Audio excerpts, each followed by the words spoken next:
गोटे घंटा सकाळ समय किंबा 40 मिनिट्स टू 60 मिनिट जदि आप निज काढ़ी 6टी काम करुँच पूरा दिन एनर्जी करेंगे चमत्कार भाव निजर काम को करें सफलता पाइपर कहीं सफलतार चाबिकाठी होउची काम को कंटिन्यू करवा एवं 100% दे करवा।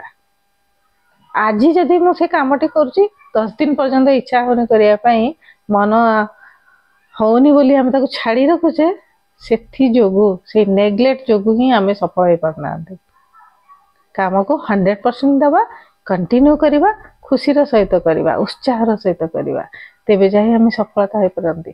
प्राय सफल प्राप्त लोक मानकर बायोग्राफी आपण माने पढ़ी देखिए से माने केतेबेले भी काम को डिस्कंटिन्यू करती नाही सही समय स्ट्रगल समय मध्य से काम को कंटिन्यू कर चलती तेणु से सफलता पाई परिछंती।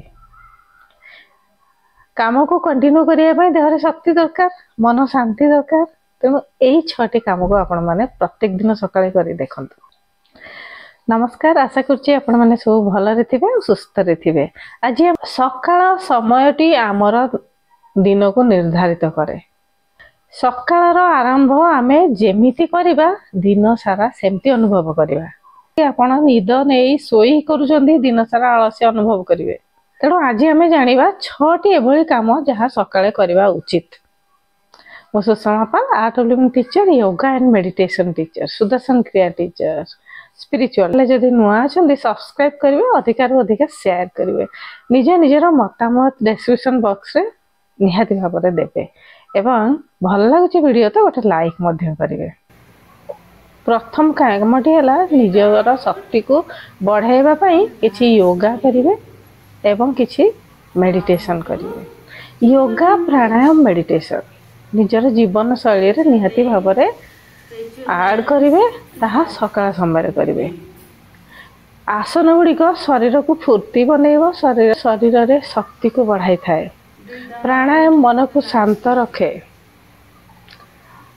एकाग्रता बढ़ाए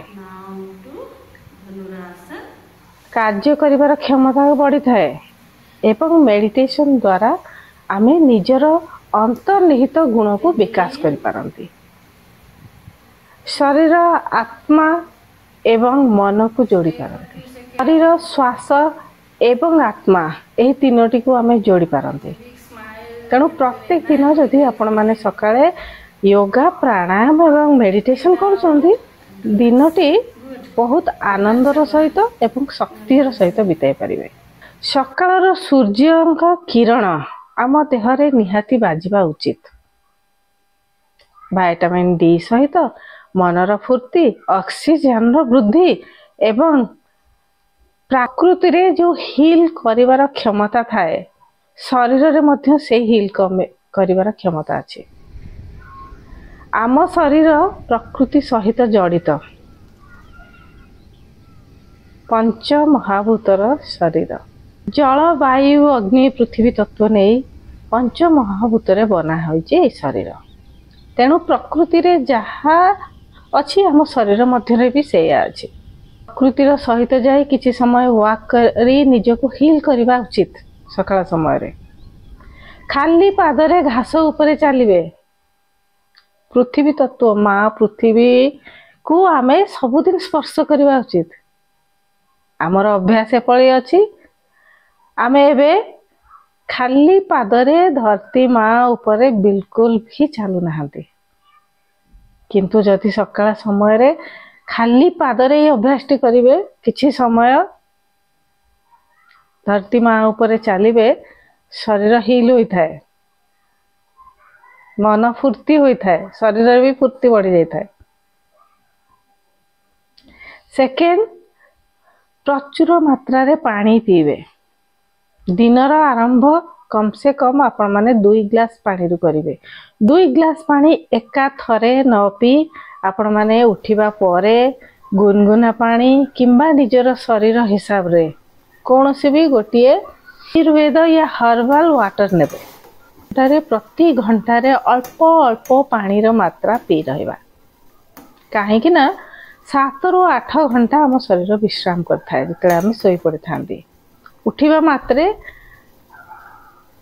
पाटी सुखी जाऊ थाए, शोष लगे, जो काम अधिक कष्ट आपण मन को लगे से ही काम सकाळ समय रे करिवे नाही। ब्रेकफास्ट कर सारिबा परे ऑफिस टाइम रे किंबा निजर कार्यरत समय रे से काम को करिवे। सकाळे मन को टिके शांत रखिया पई, शरीर ऊर्जा को बढ़ाइबा पई आमे हल्का फुल्का काम करिवा उचित। अधिक कष्टदायक काम किंबा अधिक मस्तिष्क यूज करिबा काम करिवे नाही। सकाळ समय देहरे शक्ति बढ़ाइबा पई आमे काम करिया उचित। पूरा दिन आपण माने कौन करिवे, निजर योजनार गोटे लिस्ट बनइबे, टू डू लिस्ट बनइबे सकाळ समय रे। फଳରେ केउ काम आजि करिवा उचित, केउ काम निहाती जरूरी, तार गोटे लिस्ट आपण मानक मन रे साफ होई रहिबो। तो काम आउ आपण मानकर हचपच हेबो नाही। आजिर काम काली पर्यंत, कालीर काम परदिन पर्यंत रहिबो नाही, पेंडिंग रहिबो नाही। निहाती जरूरी काम को लिस्ट रे शामिल करी आजिर काम आजि सरिबा पई चेष्टा करिवे। खाली घास रे चलीबा आखि पई सेतिकी लाभदायक जेतिकी आमर शरीर पई। सूर्यंग सहित सूर्यंगर किरण को नेबा ताहा मध्य लाभदायक। 24 घंटा भितर आपण मान को किछि समय निज पई बाहर करिया पई पड़िबो। काम को कंटिन्यू करिया पई देहरे शक्ति दरकार, मन शांति दरकार। तेणु यही 6टी काम को आपण माने प्रत्येक दिन सकाळे करी देखंतु। Stay healthy, stay happy. आज वीडियो एतिक रे शेष करूची। आ गोटे वीडियो सहित आपण मान सहित मिसिबी।